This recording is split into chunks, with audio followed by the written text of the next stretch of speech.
যুক্তরাষ্ট্রের university of south ফ্লোরিডায় নিহত দুই বাংলাদেশি শিক্ষার্থী নাহিদা বৃষ্টি ও জামিল লিমনকে মরণোত্তর ডক্টরেট ডিগ্রি প্রদান করার ঘোষণা দিয়েছে।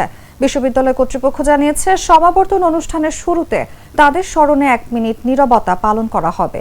এছাড়া 8 মে সকাল 9টার ডক্টরাল ডিগ্রি প্রদান অনুষ্ঠানে তাদের সম্মানে মঞ্চে 2টি খালি চেয়ার রাখা হবে, যেখানে একাডেমিক পোশাক থাকবে।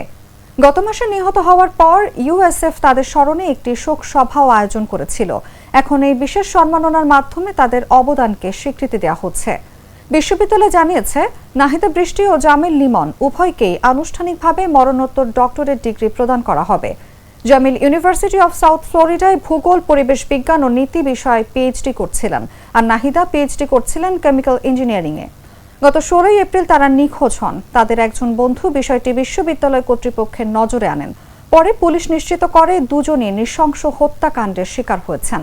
এই হত্যাকাণ্ডে জড়িত থাকার অভিযোগে লিমনের রুমমেট মার্কিন নাগরিক হিশাম আবু গারবেহকে এরই মধ্যে গ্রেফতার করেছে পুলিশ।